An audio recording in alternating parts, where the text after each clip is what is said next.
Hi, everyone. Welcome back to God's Whispers, a place where we take the time to pause and reflect on the word of the Lord.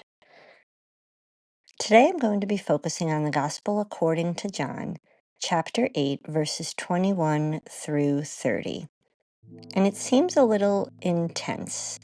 It's not just about what Jesus says, but it's what happens if people don't understand him at all. Jesus is speaking to the crowd, and he says something that would sound unsettling. Where I'm going, you cannot come. Let's listen. Jesus said to the Pharisees, I am going away, and you will look for me, but you will die in your sin. Where I am going, you cannot come. So the Jews said, He is not going to kill himself, is he? Because he said, Where I am going, you cannot come. He said to them, You belong to what is below. I belong to what is above.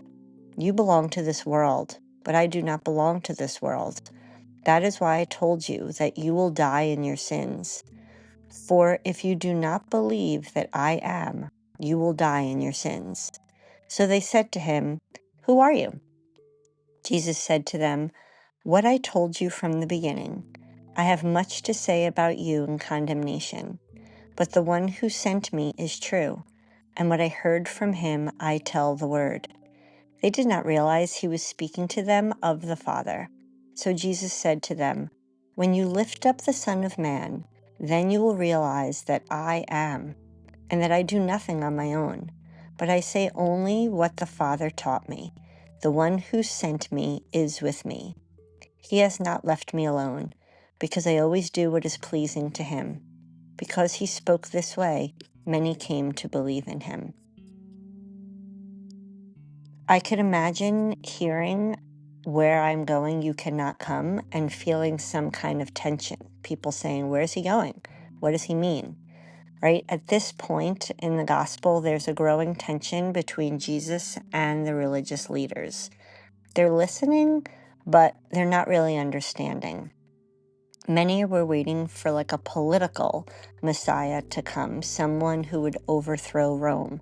But Jesus keeps speaking about something different, a deeper relationship with the Father and his identity. He's trying to explain or drawing the line between earthly thoughts and spiritual thoughts when he says, You are from below and I am from above. And when he says, Unless you believe that I am, you will die in your sins. I am stood out tremendously because it was similar to when they named God in the Old Testament. And so he's claiming, obviously, that he is God. They saw him, they heard him, but so many people still missed it. So is it possible to still be so close, yet not truly understand? Many people believed in him, even with the confusion and the tension. Some recognized the truth. So maybe that's what we have to kind of think about today. Not just to hear the words, but to let them sink in and truly understand what the message is. So journal prompts that will go along with this passage would be, where in my life might I be hearing the truth, but not fully understanding it? And what expectations might I have about God that could be limiting my perspective and understanding? And then finally, what does it mean for me to personally believe who Jesus says that he is? Let me know in the comments what your thoughts are. Share it with a friend. Let's have a discussion about it. Don't forget to subscribe so you can continue to hear God's Whispers.